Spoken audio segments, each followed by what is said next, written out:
What's going on, guys? Half Click up here. Welcome back to the channel. Welcome to a totally impromptu moto vlog. Today, coming at you from Tyler, Texas. TrackBuddy Brian is with us today, or rather, I am with TrackBuddy Brian. So, long story short, Anastasia was approaching the need of a timing job, so we decided to get ahead of that potential grenading of the engine, and we did her timing twice. Don't ask, I'll explain later. It did work out fine. Her new camshaft phase adaptation is negative 1.08 degrees, so she is like factory new. Here we have the venerable Yamaha R6. Fun fact, it's going to be my first time on an R6. Another fun fact, those pegs feel just like my pegs. Do you wonder why? TrackBuddy Brian's going to be on a Honda VFR Interceptor. Also, if I can manage to get this footage from him, I've already synced up. We have an Insta360 on the back. No experience with those, but they look awesome, so maybe it'll be a new feature just for this time for our vlog. So, let's see if the R6 will start.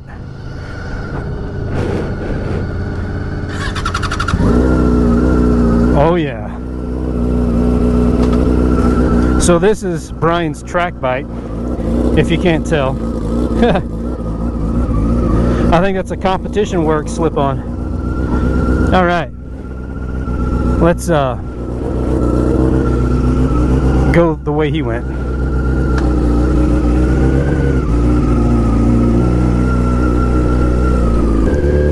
Doesn't feel that bad, man. Obviously I'm in an attack position, but with Evelyn's clip-ons and rear sets,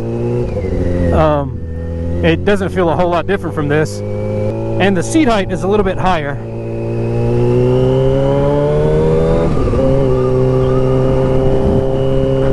Anyways, feels great. It's so much lighter, you guys, than the Fizzer. Incredibly so.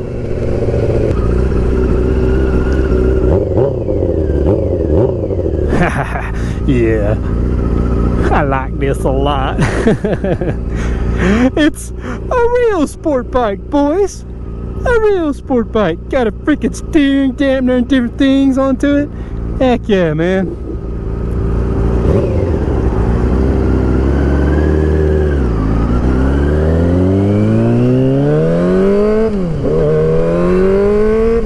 Oh, it's faster than mine.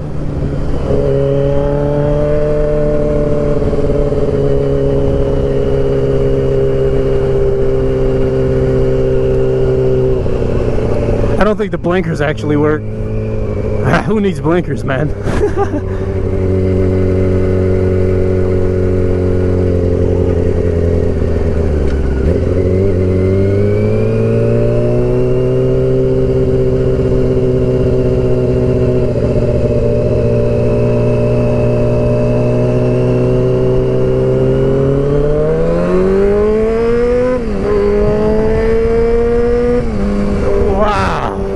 That's great. It feels so good. Dude. Boys, drop a comment down below if you think I should get an R6. For real though. Come on, Yamaha, release that R9, man. Yeah, this is awesome. Holy suffering. I like this kind.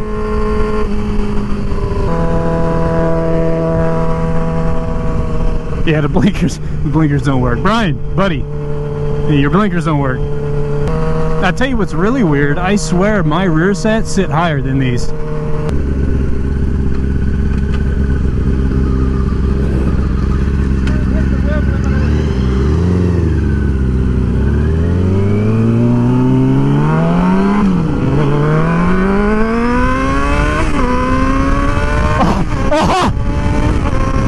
Dude!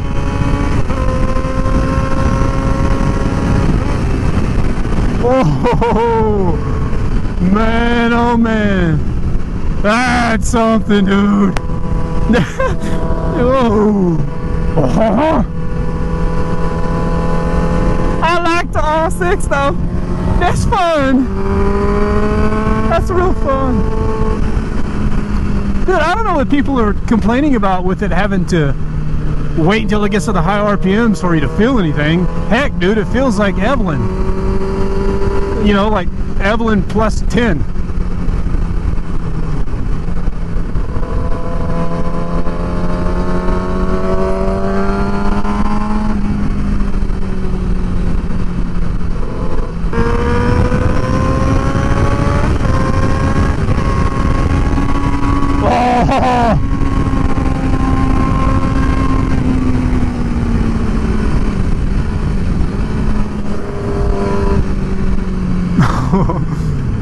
Dude.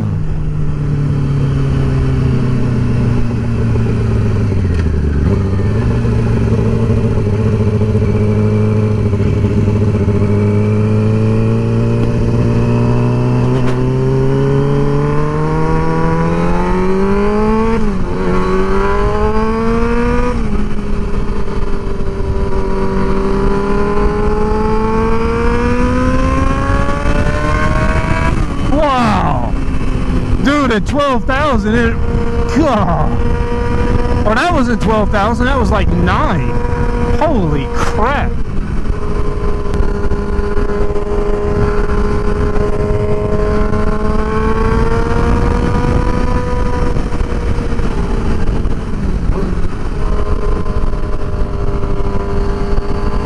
I don't know why Brian is like constantly lane changing, but I like it.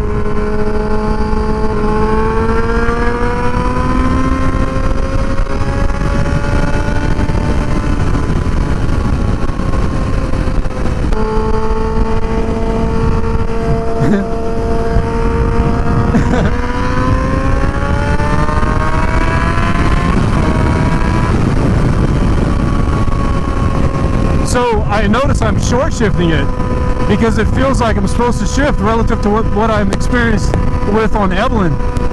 But there's like 3,000 more RPM, maybe 3,500 more before I actually get to redline, which is incredible to me. Like, I don't even know what that's supposed to feel like.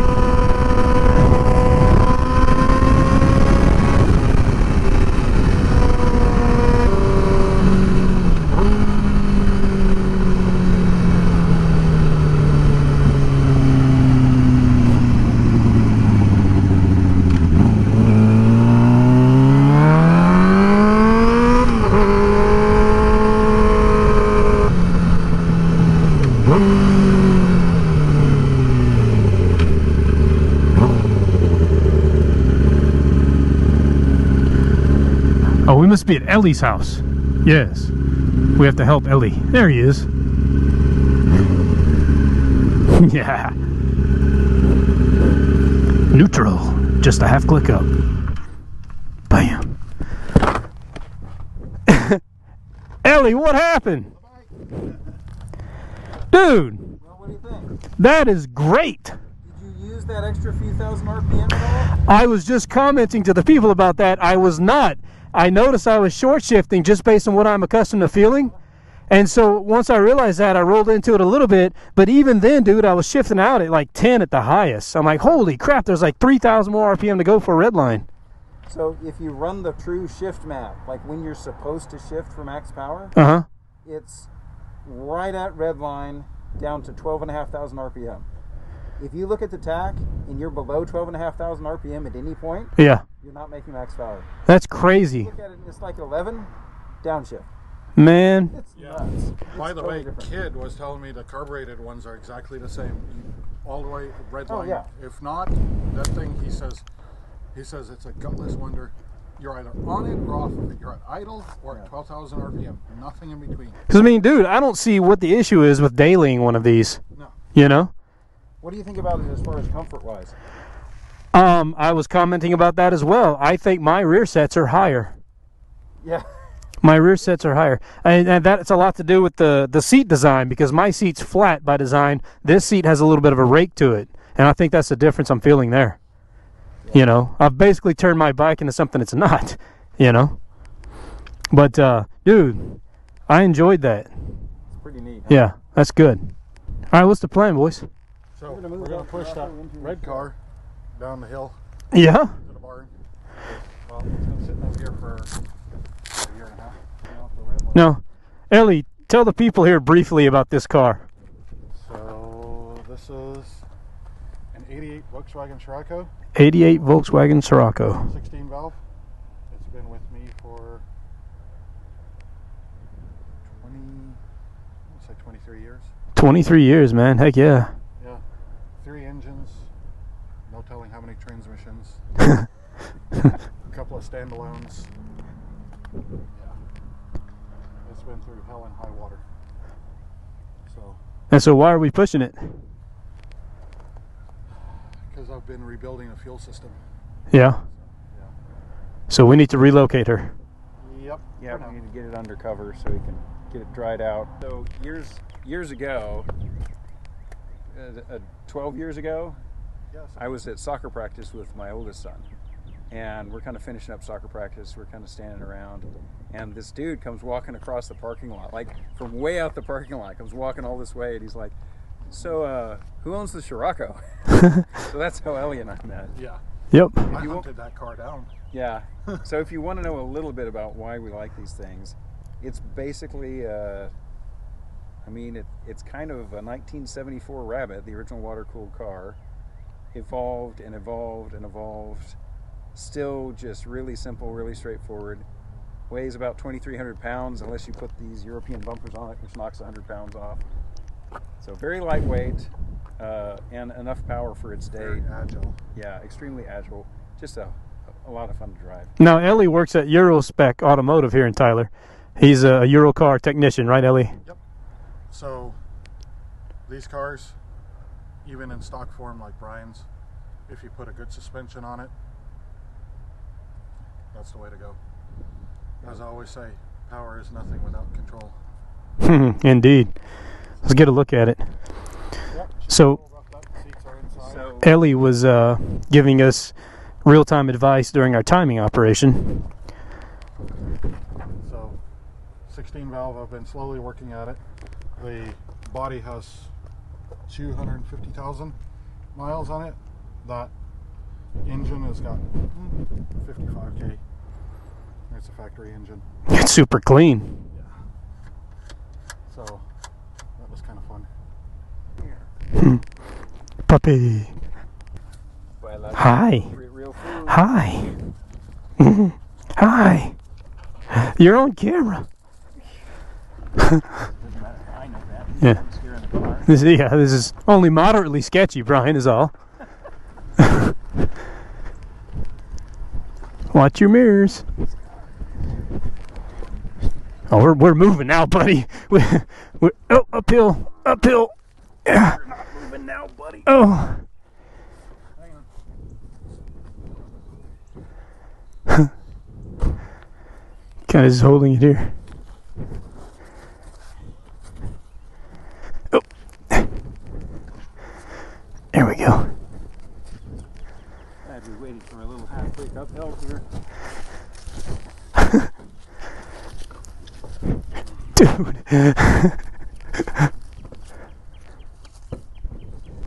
We're going that way? Oh, in the bay. I'm with you.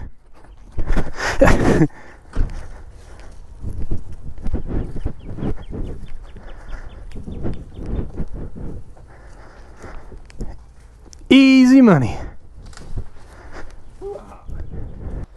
So one of the principles of owning a Scirocco is they're small. Own two. So there's another one over there. There you go.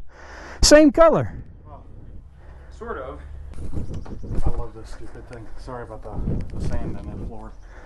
Surprisingly clean, man. It's got that classic smell to it too, don't it? Yeah. Oh yeah. This was a non-smoker car. I've never smoked in it. Kind of like crayons.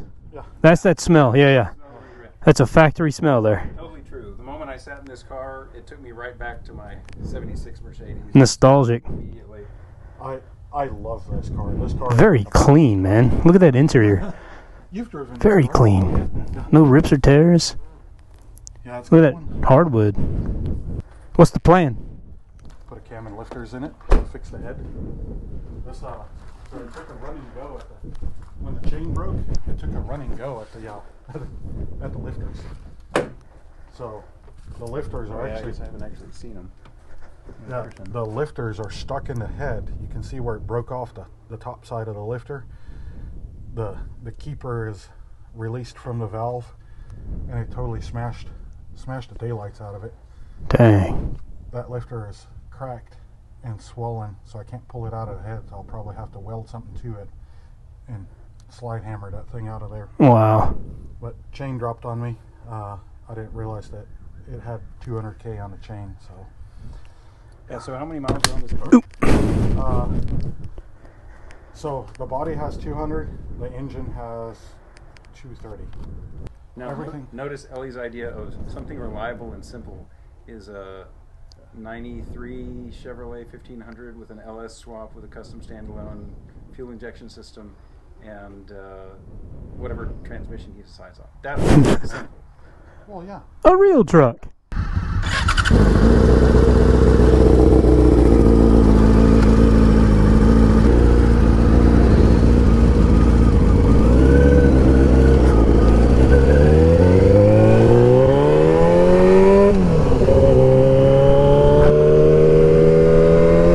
Another thing I notice about these rear sets is there's a lot more room for boot or shoe in between the shifter and the foot peg. I struggle with that on Evelyn. The distance is too close. I'm making note of that because I'm gonna end up adjusting my my shift linkage on there. This feels much better than mine.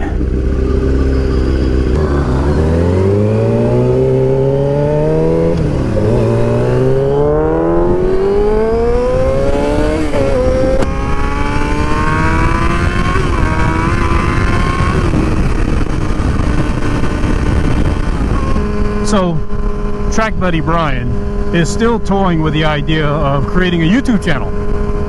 He wants to name it Howdy Do It, kind of a general all sorts of disciplined repair channel and kind of do-it-yourself channel, you know what I mean?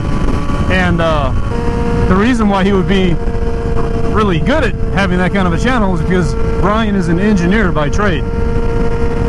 So he's smart and he knows things and he can math. I'll bet Brian can math something terrible, man. I can't math at all. I'll bet Brian maths with the best of them. You know, with letters and stuff.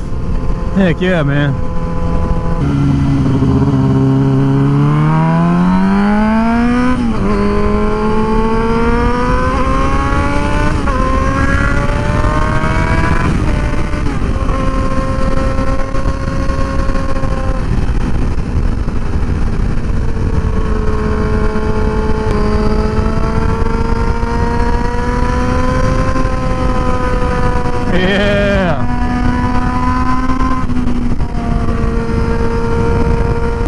So drop a comment down below if you think TrackBuddy Brian should start his own YouTube channel.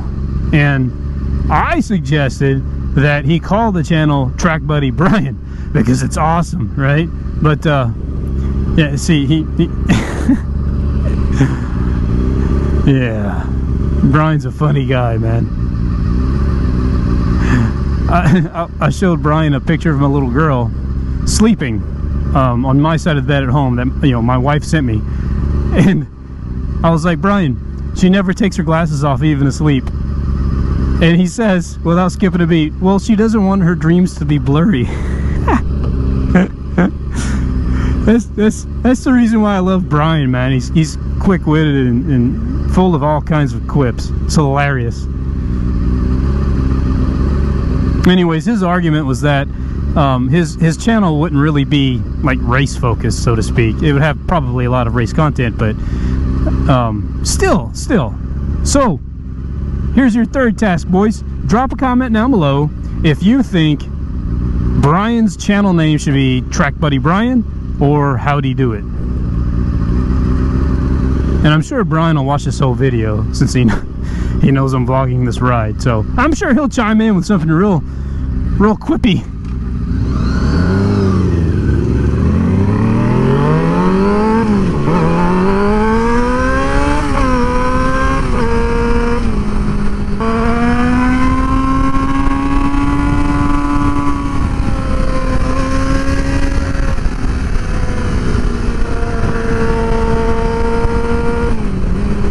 Yeah. That's what we call a chicane.